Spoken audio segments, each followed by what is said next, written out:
갈라디아서 6장 11절에서 16절까지 말씀 저와 여러분이 번갈아 가면서 읽겠습니다. 보십시오. 내가 여러분에게 직접 이렇게 큰 글자로 적습니다. 육체의 겉모양을 꾸미기를 좋아하는 사람은 여러분에게 할례를 받으라고 강요합니다. 그것은 그들이 그리스도의 십자가 때문에 받는 박해를 면하고자 하는 것입니다. 할례를 받는 사람들 스스로도 율법을 지키지 않으면서 여러분에게 할례를 받게 하려는 것은 여러분의 육체를 이용하여 자랑하려는 것입니다. 그런데 내게는 우리 주 예수 그리스도의 십자가 밖에는 자랑할 것이 아무것도 없습니다.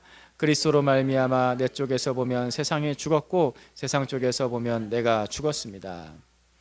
할례를 받거나 안 받는 것이 중요한 것이 아니라 새롭게 창조되는 것이 중요합니다.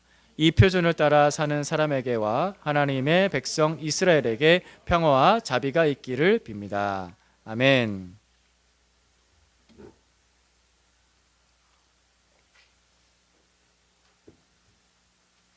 오늘 본문 말씀에 할례라는 단어가 몇 번 나오는데요. 지금 시대에는 할례의 뜻을 모를 수도 있습니다. 보통 쓰는 말이 아니거든요. 이거 거의 기독교에서만, 교회에서만 쓰는 단어여서 할례라는 말의 뜻 자체를 모를 수 있는데, 할례는 남성 성기의 표피를 자르는 의식이죠. 종교 의식 중에 하나입니다. 하나님께서는 옛날에 아브라함을 처음에 선택하셔서 그를 하나님의 백성으로 삼으셨을 때 할례라는 의식을 주셨습니다. 너는 하나님의 자녀야, 하나님의 백성이라는 표시로서 할례를 주셨습니다. 그래서 유대인들에게는 할례라는 의식이 굉장히 중요했습니다. 이것은 우리가 하나님의 백성된 표시로서 우리 조상 아브라함에게 주신 거야 라고 해서 굉장히 소중하게 생각하고 중요하게 여겼습니다. 그러니까 할례를 안 받으면은 하나님의 백성이 아닌 것처럼 여기기까지도 했으니까요. 근데 여기서 이제 먼저인 것과 나중인 것을 좀 구분해 보겠습니다. 하나님께서 아브라함을 선택하신 것이 먼저일까요? 아니면 하나님께서 아브라함에게 할례를 주신 것이 먼저일까요? 그렇죠? 하나님께서 아브라함을 선택하신 것이 먼저죠. 할례를 받았다고 해서 하나님의 백성이 되는 것이 아니라 하나님께서 먼저 은혜로 아브라함을 하나님의 백성으로 선택하신 것이 그게 먼저죠. 그리고 나서 너는 할례를 받아서 하나님의 백성된 표시를 간직해라 라고 하신 거잖아요. 그러니까 은혜로 선택받은 것이 먼저입니다. 그죠? 똑같이 오늘날 시대의 교회에서 예수를 믿고 거듭나는 것이 먼저입니까? 세례를 받는 것이 먼저입니까? 거듭나서 구원받는 게 먼저예요. 구원받은 사람이 구원받았다는 표시로서 온 사람들의 공표하기 위해서 세례라는 의식을 행하는 거죠. 세례 받았다고 구원받은 것이 아니라 구원받아서 세례를 받는 거예요. 이해되시죠? 선후관계가 이해가 됩니다. 먼저는 하나님의 은혜로 구원받는 거라는 것입니다. 자, 여기서 질문 하나를 더 하겠습니다. 그런데요, 하나님의 백성된 정체성, 구원받은 자의 정체성을 확인하는 것이 쉬울까요? 아니면은 할례의 표시, 세례의 표시를 확인하는 것이 쉬울까요? 어느 것이 쉬운 것 같으세요? 그죠? 할례나 세례가 편해요. 쉬워요. 너 할례 받았어? 확인하면 돼요. 물론 확인하는 절차가 좀 이렇게 화장실 같은 데 가서 확인을 해야겠었죠. 세례 받았어? 사진 같은 거 보여주면 되거든요. 근데 너 진짜 구원 받았어? 당신이 정말 하나님의 백성이 맞습니까? 이거 확인하려면 복잡해요. 고백을 들어봐야 되고요. 고백만 들어본다고 되나요? 그의 삶을 바라봐야 돼요. 확인해 봐야 돼요. 자기 스스로도 그것을 확인해 보는 과정이 필요하거든요. 그냥 뭐 하나 보여주고 주민등록증 보여주고 끝나는 게 아니에요. 훨씬 복잡하다고요. 종종 사람들은 종교의식을 행하는 게 굉장히 어렵다라고 생각을 합니다. 아니에요. 이건 쉬운 거예요. 종교의식을 행하는 건요. 훨씬 쉬운 거예요. 뭐가 어렵냐면은 사람의 본질, 알맹이가 변하는 거, 내 영혼이 변하는 게 그게 진짜 어려운 거예요. 내 정체가 변하는 게 그게 진짜 어려운 거라고요. 이게 어려운 정도가 아니라 불가능해요. 그래서 사람들은 뭘 선택하냐면요, 쉬운 걸 선택해요. 종교의식을 행하는 걸 선택을 해요. 종교의식을 지키면서 나는 구원받았어, 나는 그래서 하나님의 자녀야, 구원받았어 라고 위로하는 게 편해요. 그래서 주일날 이렇게 와서 예배 드리고 성경 공부하고 세례 받고 이런 과정들을 거치면서 난 여기에 소속된 거야. 그러니까 된 거겠지. 라고 하면서 자기 위로를 한다고요. 이렇게 쉬운데, 사실은 쉬운데 이걸 좀 쉽지 않은 것처럼 그럴듯하게 종교의식을 만들어서 그 종교의식 속에서 종교적 만족감을 얻게 하는 것이 뭐냐면은 율법주의입니다. 이게 율법주의예요. 다시 한 번 더.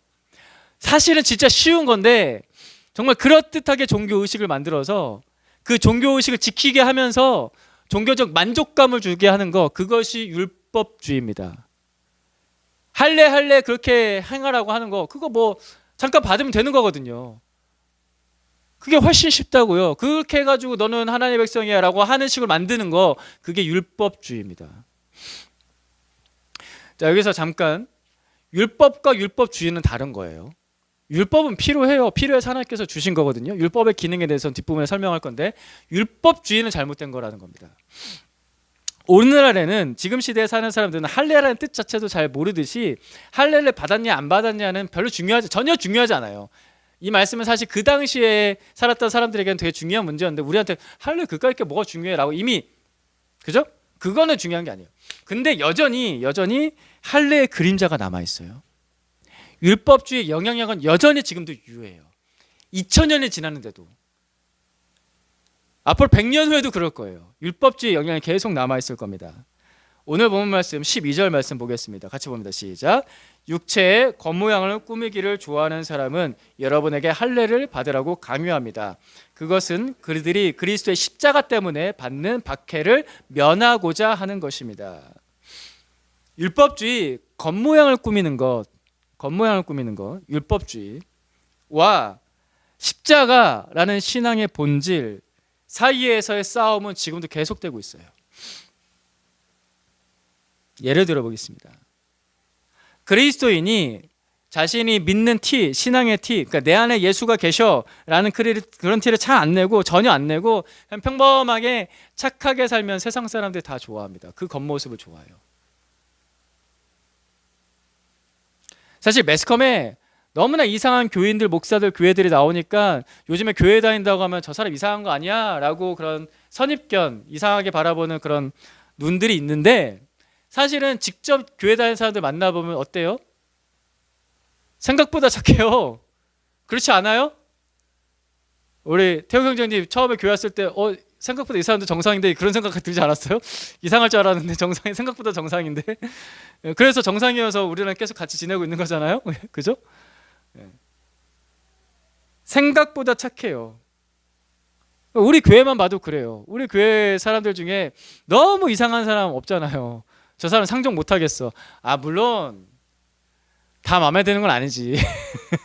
다 마음에 드는 건 아닐 수도 있지만 그래도 저 정도는 이거 저건 아닌데 이거는 없잖아요. 생각보다 착하고 평균 이상 착해요. 우리 연수 학생은 학교에서 만나는 친구들이 착하니 우리 교회 사람들이 착하니, 그지? 인정되지? 뭐 비우는 거 지금 날 비우는 거야? 아니죠? 우리가 그냥 착하게 살고 행동하면 누가 우리를 싫어하겠습니까? 싫어하는 사람 없어요. 그런 겉모습은 대부분 좋아요. 그런데 우리가 그렇게 살게 된 그 삶의 근원, 우리의 삶의 이유가 예수님입니다. 십자가입니다. 라고 말하면 그때부터 굳이 그렇게까지 얘기해야 돼? 라면서 약간 그때부터 좀 광신도 아니야? 좀 이상한데? 라고 생각하지 않나요? 우리가 우리의 중심, 우리의 알맹이, 내 안에 있는 예수 그리스도를 드러내면 세상은 거부감을 드러내기 시작합니다. 그러니까 알맹이를 드러내면 그 사람들 알맹이가 나와요.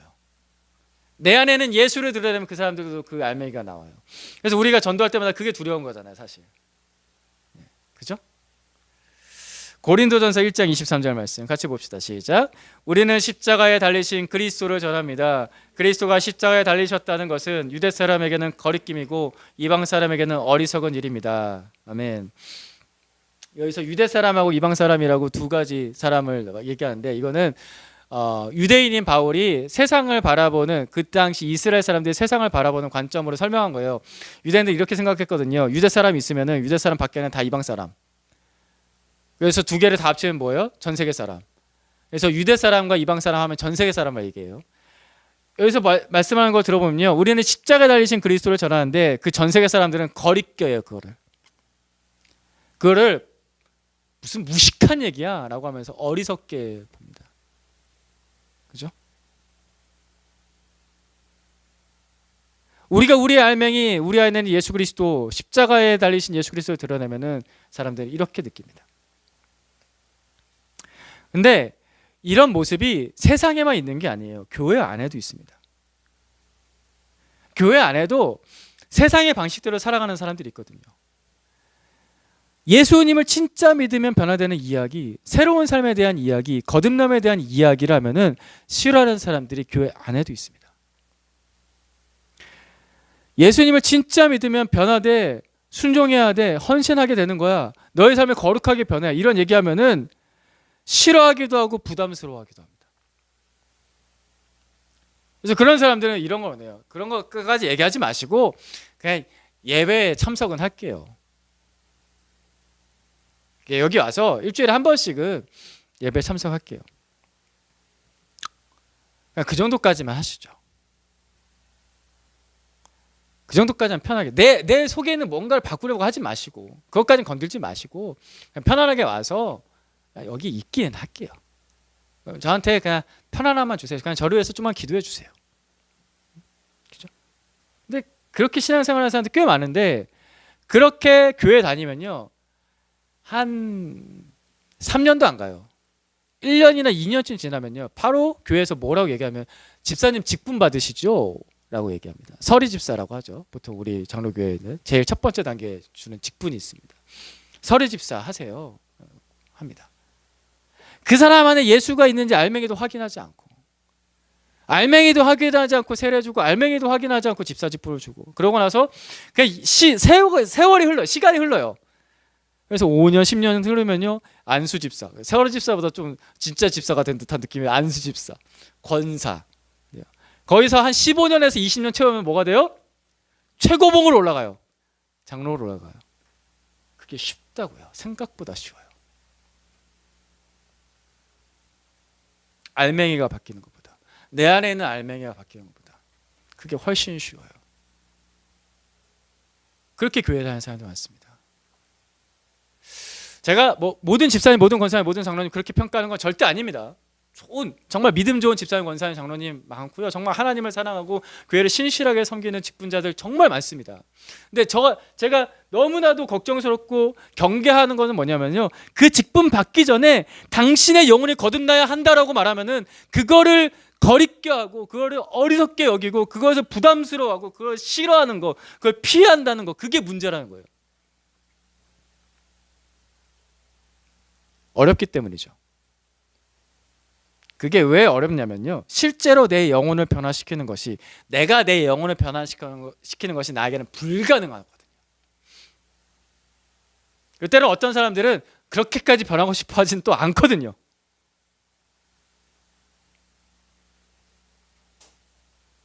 우리 교회가 아직은 교회 법상 30명이 돼야 돼요. 30명이 돼야지 뭐 직분자도 세우고 그럴 수 있거든요. 그때까지 아직 좀 많이 남았겠죠. 세우진 않지만 언젠가는 세우게 될 텐데, 세울 날도 올 수도 있는데, 이게 확인이 되지 않고서는 우리 교회 안에서는 아무도 뭐가 되지 못합니다. 의미가 없어요. 내 알맹이가 변해야죠. 마가복음 10장 26절에서 27절 말씀, 제가 26절 읽겠습니다. 여러분 27절 읽어주시죠. 제자들은 더욱 놀라서 그렇다면 누가 구원을 받을 수 있겠는가 하고 서로 말하였다. 예수께서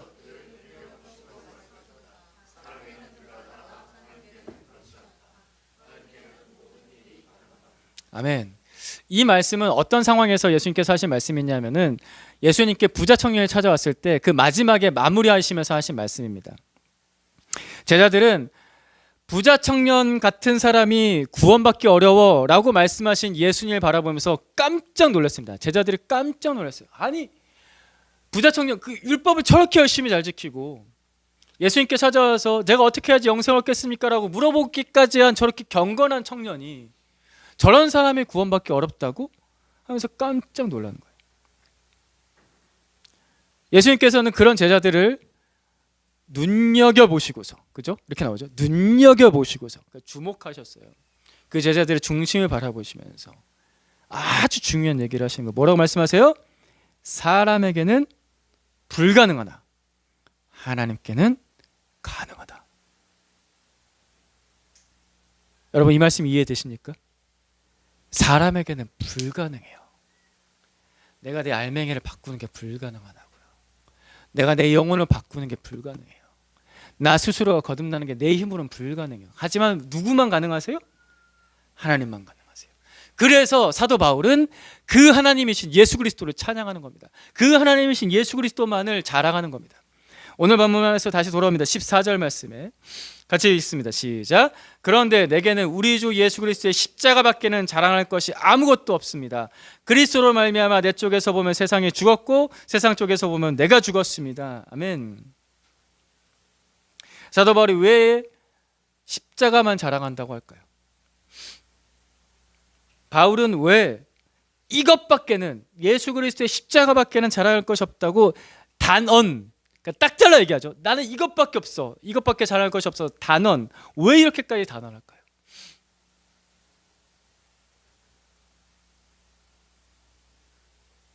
아까도 우리 청소년들 설교할 때 말씀드렸지만 자랑할 게 많았다고.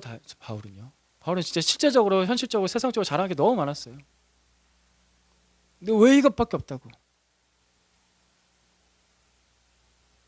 바울이 종교의식, 율법을 철저하게 열심히 지켜봤지만 그것을 다 해도 불가능했던 구원을 예수님께서 십자가로 이루어 주셨기 때문에, 거기에는 가능했기 때문에, 나한테는 절대 불가능했던 일이 예수님께서는 가능했기 때문에, 그 가능한 그 은혜를, 그 십자가의 은혜를 바울에게 주셨기 때문에 바울은 십자가만을 자랑했습니다. 다른 거 다 열심히 했어요. 내 인생을 다 걸어봤지만 다 안 됐습니다. 근데 예수님의 십자가는 가능하게 했으니까. 바울이 빈틈없이 율법을 지켰습니다. 바울이 스스로 성경에도 이렇게 말했거든요. 나는 율법을 지키는 것에 있어서는 흠이 없을 정도로 최선을 다해봤다. 그런 그가 이렇게 얘기합니다. 로마서 3장 20절 말씀. 로마서 3장 20절 말씀 같이 봅니다. 시작. 그러므로 율법의 행위로는 하나님 앞에서 의롭다고 인정받을 사람이 아무도 없습니다. 율법으로는 죄를 인식할 뿐입니다. 아멘. 율법의 행위로는 하나님 앞에서 의롭다고 인정받을 사람이 아무도 없습니다. 여기서 단어하죠. 아무도 없다고. 자, 이거 아무도 없다고 말할 수 있는 근거, 그 신뢰가 누굴까요? 바울 자신인 거예요. 바울이 아무도 율법의 행위로 하나님 앞에서 의롭다고, 내가 정결해졌다고, 내가 깨끗해졌다고, 내가 정말 율법의 행위로 구원받았다고 말할 수 있는 사람이 아무도 없다고 말할 수 있었던 것은 바울 자신이 그렇게 경험해봤기 때문에 그래요. 율법에 흠이 없을 정도로 정말 철두철미하게 지켜왔는데 그걸로 내가 의로워지지 않았다는 거예요. 그리고 이 말씀에서 바울이 또 뭘 고백하고 있냐면요, 바울은 율법을 지키려고 노력하면 노력할수록 뭘 느꼈을까요? 죄를 느꼈어요. 율법으로는 죄를 인식할 뿐입니다. 율법을 열심히 지키려고 하는데 지키면 지킬수록 죄만 느껴요. 이게 구원일까요? 최선을 다해서 율법을 지키려고 하는데 내가 그렇게 살지 못하는 한계를 느껴요. 좌절을 느껴요. 이게 구원이겠습니까? 근데 왜 그렇게 신앙생활 하세요? 왜 우리는 예수를 믿는데 왜 옛날의 방식대로 신앙생활 하시냐고요?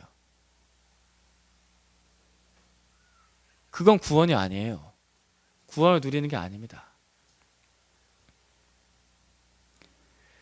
율법의 기능이 여기서 나오는데요, 이건 율법주의가 아니라 율법을 얘기합니다. 율법은 구원의 전 단계에서 일어나는 죄를 깨닫는 것을 도와줍니다. 죄를 인식한다고 했잖아요. 죄를 깨닫는 걸 도와줍니다.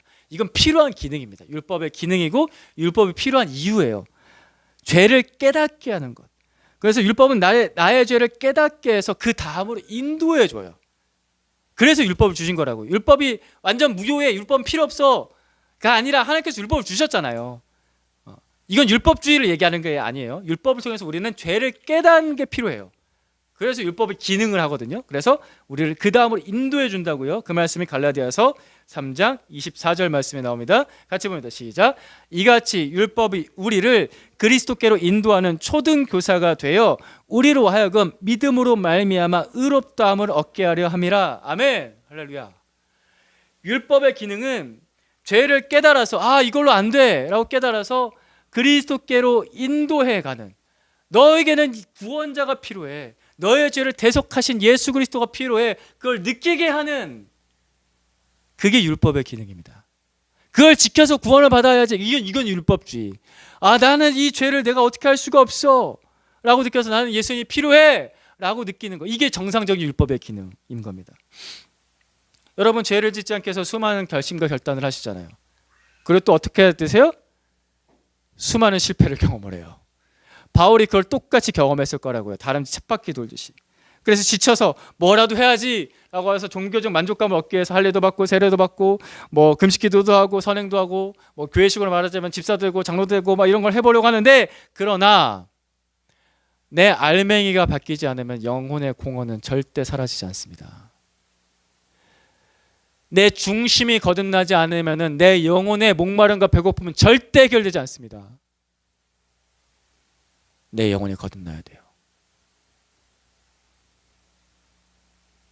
내 영혼이. 여러분, 만약에 여러분 안에서 죄를 느끼고 죄를 깨닫게 되고 내 영혼의 공허, 이 목마름과 이 배고픔을 경험하게 된다면 지금 뭐가 작동하고 있는 거예요? 율법의 기능, 그리스도께로 인도하는 그 기능이 작동하고 있는 거예요. 성경의 율법이, 또 내 양심의 율법이, 로마서에 보면 양심의 율법이 나오거든요. 율법이 죄를 깨닫게 해서 너는 그게 안 되잖아. 그러니까 누가 필요해? 생각해봐. 나의 구원자가 필요해. 완전한 구원자가 필요해. 예수님께로 가야 돼 라고 인도해 주는 거예요. 그래서 예수님을 바라보는 겁니다. 이것이 복음입니다. 율법을 지켜서 깨끗해져서 거룩해져서 구원받는 것이 아니라 나는 불가능한데 이 불가능을 가능케 하시는 예수님만 의지합니다. 이게 복음입니다.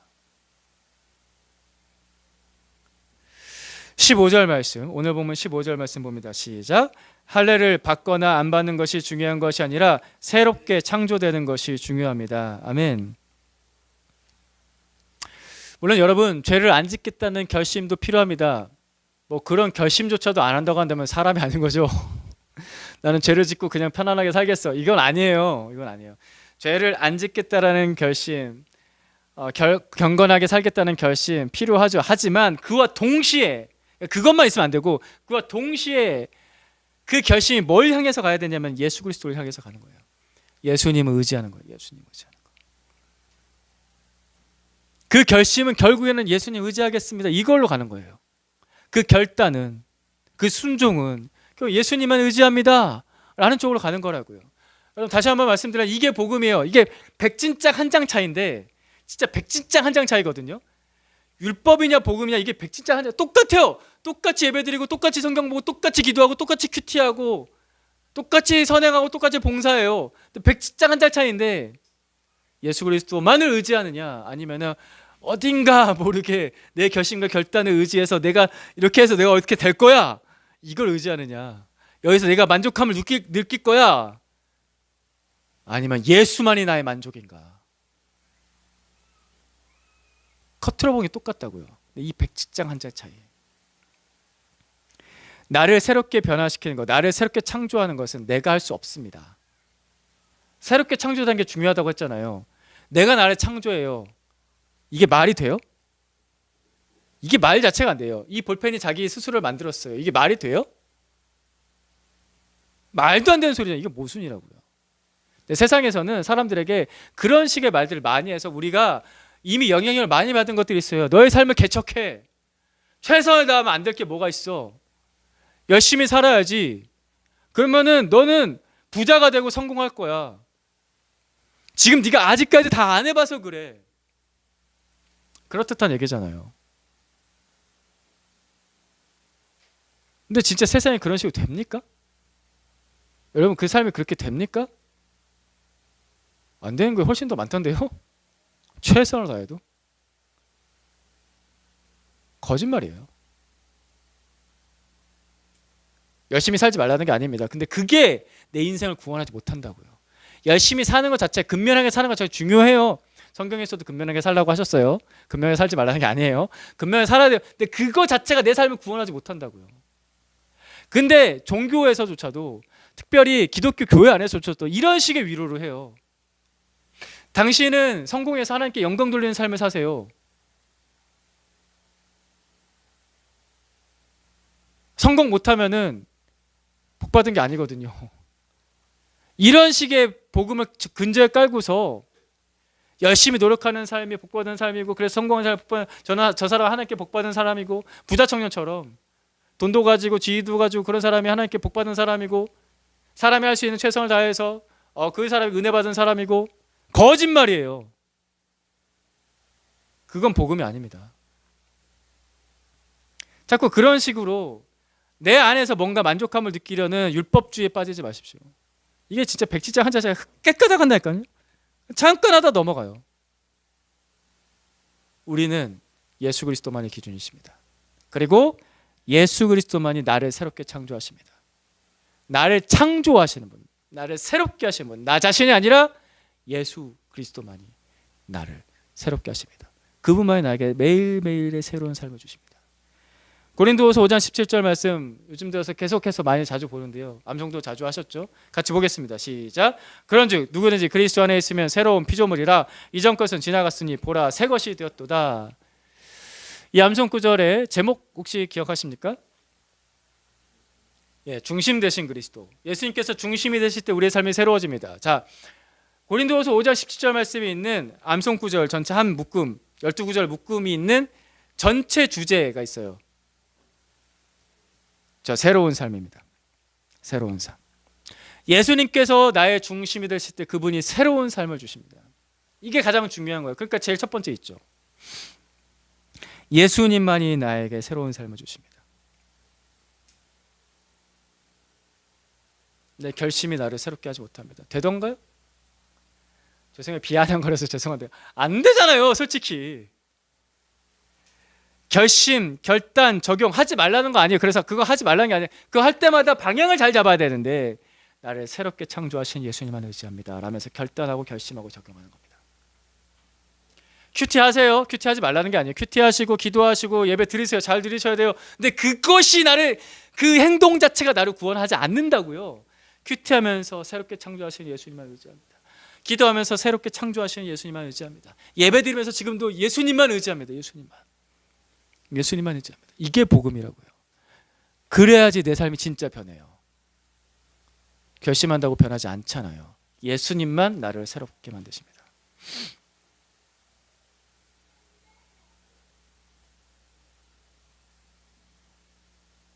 목사님 맨날 하던 얘기인데 왜 이렇게 오늘따라 더 힘들어서 이렇게 하세요? 성경 전체가 이 얘기예요. 갈라디아서 지금 몇 달 동안 봤는데, 갈라디아서 결국 이 얘기하려고 여기까지 온 거거든요. 오늘 보면 14절 15절 말씀을 개역 개정 성경으로 다시 한 번 더 보겠습니다. 14절 말씀 먼저 읽어주시죠. 시작. 그러나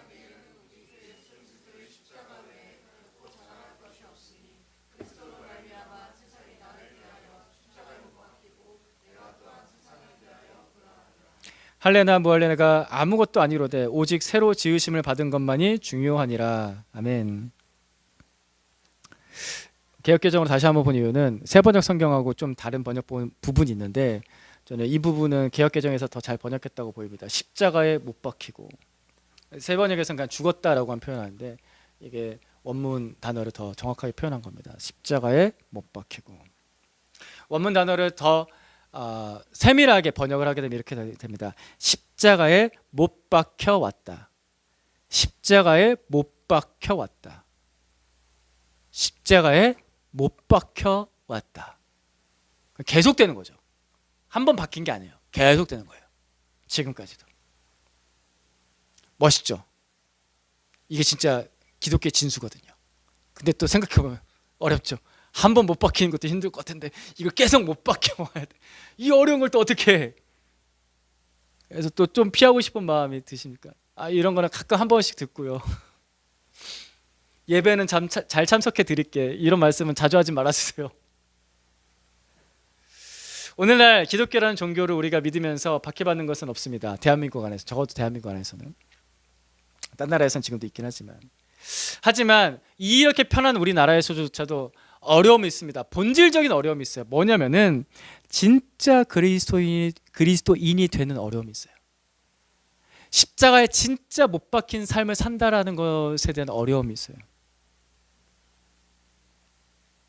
이걸 왜 어렵게 느끼냐면 이걸 또 율법적으로 느껴서 어렵게 느끼는 거예요. 내 결심과 내 행동으로 십자가에 못 박혀야 돼 라고 결단하고 결심하고 적용하려고 하면 안 돼요. 그러니까 어려운 거예요. 그래서 또다시 쉬운 방법을 선택하죠. 아까 말씀드렸죠. 주일에 예배 잘 드리고 집사가 되고 권사가 되고 장로가 되고 이 정도면은 그래 이 정도면 내가 십자가에 못 박힌 거지. 내가 십자가에 못 박혀 죽는다는 것은 나는 아무것도 아니고 오직 예수님만 전적으로 의지한다는 뜻입니다. 나는 죽었어요. 그러니까 나는 불가능해요. 나는 할 수가 없어요. 하지만 오직 예수 그리스도만이 이것을 가능하게 하십니다. 당신께서 나의 죄를 용서하시고 당신께서 나를 구원하시고 당신께서 나를 변화시키시고 당신께서 나를 고치시고 당신께서 나를 새롭게 하십니다. 오직 예수만이 가능하십니다. 나는 죽었습니다. 나는 할 수가 없습니다. 십자가에 못 박혀 오는 삶을 사는 겁니다.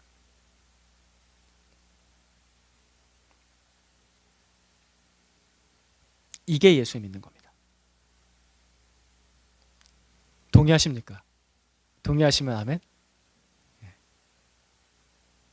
여러분, 내가 안 되는 것을요, 된 것인 양 여러 가지 종교식, 사실 우리 교회도 뭐 별거 없는 것 같지만 꽤 많아요. 그렇죠? 주일 예배도 있어요, 프레이 대회도 있어요, 큐티하라고 맨날 주와 함께 나눠줘요. 또 이제 봄학기 양육 개강해요. 우리 교회도 양육 꽤 많이 하잖아요. 양육 다 해요. 이렇게. 아직 세례식은 없었지만 세례식을 또 조만간 하겠죠. 많다고요. 그런 내가 안 되는데, 내가 불가능한데 된 것이냐, 여러 가지 종교 오식으로 그걸 포장하지 마세요. 거짓말입니다. 교회까지 와서 우리가 거짓말을 할 필요가 뭐가 있습니까? 우리의 모든 죄를 다 받아주신 예수님 앞에서 우리가 거짓으로 포장할 필요가 뭐가 있습니까? 그냥 있는 모습 그대로 정직하게, 하나님 저 안 돼요. 오늘도 실패했어요. 오늘도 죄를 지었어요. 하지만 제가 이 자리에 머물지 않고 예수님께 의지합니다. 예수님께 의지합니다. 예수님께 의지합니다. 그러면 예수님께서 내가 해결 못하는 그 죄를, 그 무거운 짐을 십자가에 못 박게 하십니다. 십자가에 못 박혀 왔다. 수동태거든요. 갑자기 수동태니까 내가 나 스스로를 박을 수도 없거니와 그것도 불가능하고 예수님께서 그렇게 되게 해주십니다. 예수님만 의지하고 이전의 삶이 죽고 새로운 삶을 살게 되는 것입니다. 지난주에 말씀드렸던 영생의 개념, 매일매일 다가오는 새로운 삶, 영생, 이 구원은 예수님의 십자가에서, 그 아래에서 받습니다. 새로운 삶은 내가 만들어내는 게 아니라고요. 세상의 방향은 그렇게 늘 말하잖아요. 늘 새로운 거, 새로운 제품, 새로운 집, 새로운 시도. 그래요. 세상은 그렇게 해요. 아까도 말씀드렸죠. 그렇게 열심히 사는 것 자체를 제가 부정하는 건 아니에요. 근면하게 살아야죠. 그렇지만 진짜 본질적으로 새로운 삶은 내가 만들어내는 게 아니에요. 새로운 삶은 위로부터 내려옵니다. 새로운 삶은 이 땅에 없습니다. 새로운 삶은 위로부터 내려오는 거예요. 예수 그리스도께서 우리에게 주시는 게 새로운 삶이다. 위로부터 내려온다고요. 그러니까 땅을 바라보면서 땅의 가능성대로 살아가지 말고 하나님을 바라보면서, 위를 바라보면서, 십자가를 바라보면서 고개를 들고서 주께서 주시는 새로운 삶을 오늘 받습니다 하면서 사는 겁니다. 이게 구원받은 자의 삶. 바울이, 그 능력 좋고 스펙 좋았던 바울이 땅을 바라보면서 로마 시민권, 율법, 자신의 스펙, 자신의 지식 바라보며 살아왔을 때 안 됐다고요. 눈을 들어 십자가를 바라보니 거기에 새로운 삶이 있었습니다. 그래서 바울은 나의 자랑은 예수 그리스도의 십자가밖에 없습니다. 야, 이게 안 되던 거였는데, 진짜 아무래도 안 되던 거였는데 십자가밖에 없습니다. 여러분, 이 복음의 충만한 능력을 여러분이 많이 경험하시기 바랍니다. 이걸 만약에 느끼지 못하고 경험하지 못하고 있다 한다면 내가 지금 뭘 잘못하고 있냐면은 율법의 기능을, 예수 그리스도를 인도하는 그 기능을 따라서 예수님께로 가야 되는데 율법주의로 은연중에 또 살고 있는 거예요. 아, 이거 하면 되겠지, 저거 하면 되겠지, 여기서 만족감을 누려야지. 그러니까 안 변하지. 나를 변화시키는 건 그 행위 자체가 나를 변화시키지 않는다고요. 예수 그리스도가 나를 변화시키십니다. 또 오해하실까 봐 또 다시 한번 더 잔소리하는데, 하지 말라는 게 아니라 기도하지 말라는 게 아니라 그걸 통해서 누구를 의지한다? 예수님을 의지한다. 새로운 삶은 위로부터 내려옵니다. 그 충만한 삶을 경험하기를 기도하겠습니다. 그렇게 축복합니다. 기도합니다. 하나님 아버지, 우리는 안 됩니다. 죽은 자가 뭘 할 수 있겠습니까? 죄인이 뭘 할 수 있겠습니까? 해도 결심만 하고 실패하는 제 자신만 보게 될 뿐입니다. 주님, 하지만 주님은 가능하십니다. 전능하신 주님, 전능하신 우리 주 예수 그리스도께서 십자가에서 우리의 구원을 이루어 주셨습니다. 감사합니다. 오늘도 나의 죄를 씻으시고, 오늘도 나를 고치시고, 오늘도 나를 변화시키시고, 오늘도 우리에게 새 삶을, 매일매일 다가오는 새로운 삶을 주시는 우리 주 예수님을 바라보며 의지합니다. 주님을 찬양합니다. 우리의 삶이 계속해서 우리 주 예수 그리스도를 바라보며 살게 하여 주시옵소서. 예수님의 이름으로 기도드립니다. 아멘.